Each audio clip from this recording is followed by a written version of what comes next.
against the Mavericks. LeBron titled the repost in his story with, quote, "It's not about if you fail, it's about how you come back," followed by the crown emoji. He loves the crown emoji. He uses that one a lot. Shannon, why did LeBron post this? Skip Bayless. Yeah, I mean, y'all must be thinking me and Bron best friends or something. Yes. Well, that's what you indicate. That's what I think. I mean, I thought you said you're the fifth horseman, right? I don't, Skip, look, everybody is not going to be fortunate like Magic. Get to the NBA, win a championship. Larry, second year, win a championship. Tim Duncan, championship. Everybody is not like that. Most of the time, the greats have had to endure year after year after year of coming up short before they finally break through. And I will concede this, LeBron's 2011 finals was epically bad. But to overcome that, to come a two-time MVP, to win 4 championships, and to be finals MVP, and to be all-NBA after all of that, he said, like, look, okay, yeah, I failed. But it's not about failing, because we're all going to fail at some point in time. What do you become? What do you do after the failure? And he's like, and he's probably looking at it like this year. Yeah, I got hurt. But you remember what happened the last time I got hurt? I arrived in LA, I got hurt. And what happened? I followed it up. I got hurt again. And guess what's going to happen? I'm going to follow it up. So he's saying, like, look, and you know, a lot of times we equate things to sports. But even in life, you don't get the job or you get terminated from a job. It's not about that. It happens. What are you going to do after it happens? And LeBron says, I'm going to rise up. Rise up. I'm still the king.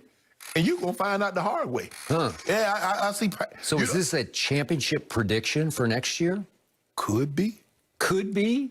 Or is? Could be. Oh, it's cryptic. Yeah, that's what we do. You don't have to really go on record. Yeah. You don't actually post. That's what we do. We will win the championship The Da next Vinci year. That Code. would take some guts, man. The Da Vinci Code, figure it You have to out. be cryptic. You have to sort of tiptoe around. You can figure it out. That's what you do. You dock the field over there.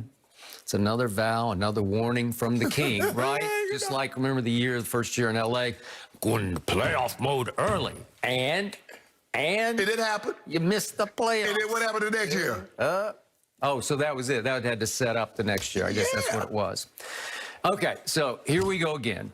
And I don't disagree with the sort of the logic of this, the premise of this. It's like a cliche almost, you know. It's not about if you fail, it's about how you come back. Okay, I get it. Yeah. You know, that's like just a life principle for most people. Yeah. But you keep telling me day after day after day after day, talk about being exhausted from something. You keep telling me this man is the GOAT, greatest of all time. Yep. Correct? Yep. So why would you talk about failing if you're the greatest of all time? Because there shouldn't be much failure on your resume. And unfortunately, his resume is potholed. It's pockmarked with epic failure all the way through it, year after year after year, epic fails. He is 4-6 in the NBA Finals. And I don't know why you would bring it up. It's like, first of all, I keep telling you about LeBron. Don't tell me, just show me. Just go do it. He did that, okay? and you still don't want to believe it. Don't talk about it, be about it. Go do it. As Nike always said from the start, pre-LeBron, just do it, LeBron, right? Yeah. Okay, so in the end, it is about failing if you're saying you're the GOAT, because you can't disqualify your previous failure by saying, well, but look how I bounced back. Right. Well, a lot of times you didn't bounce back. He did. Way too many times you didn't bounce back because you've lost 6 finals, right? And he bounced back. Okay, just because people are going to say you're piling on. No, I'm not piling on. He started it. He brought up failure. So can we count the ways quickly that he has failed in his career and tell me exactly how many times he bounced back from this? Because in 2007, everybody said LeBron's got next. He is it. He's the next MJ. And he lost all 4 games to the Spurs. At least you could take one off the Spurs because you were that good. You're that dynamic. So what was Michael Jordan doing at 22? Okay, fine. Let's go to 2009. You hit the shot heard round the world. You want to talk about being exhausted from something. It was game 2 at Cleveland. Remember, he hits the shot or shots. Yeah, against Orlando. Peter Turkoglu. I don't know what he was doing because LeBron, he's like playing him to drive. Yeah. You have no choice. You got to catch it and shoot it because the game's going to be over. And he made it. Way to go. Okay. And then he fell on his face. Everybody said, here comes Kobe LeBron in the finals, and they're doing the Muppet commercials. And remember that? And he fell on his face. And then we go to 2010. 38, 8, and 8's falling on his face. But okay, I get you. 2010. Well, look at games. What was it, like 3, 4, 5? They lost in 6. Okay. 2010, Boston, you're up, you're in commanding position, and you lose games 4, 5, and 6 to such a point that your owner accuses you of quitting. And then somebody from your camp tells somebody at ESPN that you had to be sedated because you were having an issue with a teammate in the locker room. You had to be sedated before each of those games, 4, 5, and 6. Sedated? You're kidding. Then 2011 happened, and at least you do acknowledge that. It was the all-time epic superstar meltdown. Never seen anything like it in games 4, 5, and 6 against Dallas after you were up 2-1. And then they did break through finally in 2012, and LeBron had to say, it's about damn time. Yeah. Remember, that's what he said on the court right after the game. It's about damn time. It was against the baby thunder of Kevin Durant and Russell Westbrook and James Harden. They were babies. They didn't know, and LeBron took them to school. Way to go. And then Ray Allen saved his legacy. No, Game Ray, 6, no. Just saved. He came all apart down the stretch of that game, and 7 Ray 10 Allen in the saved fourth quarter. And then he followed that up by getting blown off the floor by a record margin by my Spurs in the 2014 finals. You talk about how he came apart in 2008. You do realize they put the big 3 together to take LeBron down after they saw what he had done to the bad boy Pistons too, that was running the East. Okay. They ran the East, and a 22-year-old took him down.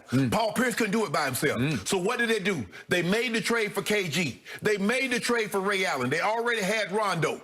So they put that team together. That was a big 3 in the modern time. There had been big 3s before. The Lakers had them in the 80. The Celtics had them in the 80. The Sixers had a big 3. Okay, we get it. And remember, in game 3 at Boston Garden, LeBron played, I thought, his greatest game ever. You've argued that the game 6 against Boston, and they're 50-50 to me, and I give you both of them. But listen, in that Friday night game 3 at Boston, he was unstoppable, just dominated the Celtics, and they went up 2-1, and then this happened. Okay? Okay, Skip. But they lost. But I'm saying. Okay. But you're criticizing a 22-year-old. I'm not. Okay, well, let's just keep going as he ages. Let's go to 2015.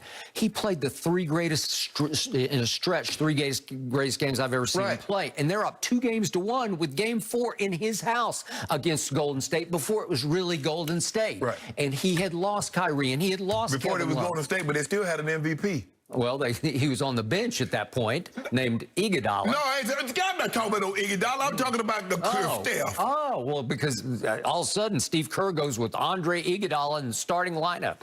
Game 4 in LeBron's house, and I thought this is going to be LeBron's greatest moment. And he just disappears in game 4, and that was the end of that deal. Can you tell me the difference from LeBron James having a 2-1 lead against Golden State with Steph, Clay, and Draymond versus KD having a 2-0 lead against Giannis? What's the difference? What's the difference? Yes. Well, he had them down 2-1. You had them down. You had them down 2-0 in your palace. You had them down 2-0. You had them 3-2. You lost game 7. So what's the difference?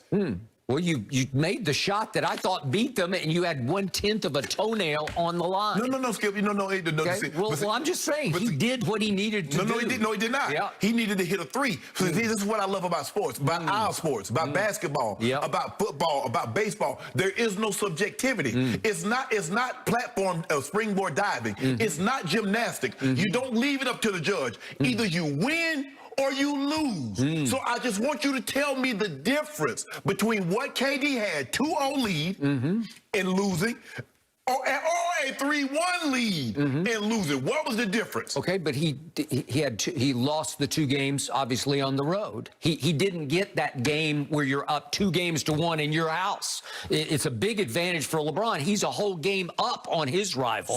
So you saying with what KD had, KD up 2-0. and his roster is worse than LeBron being up 2-1 on Golden State. Yeah.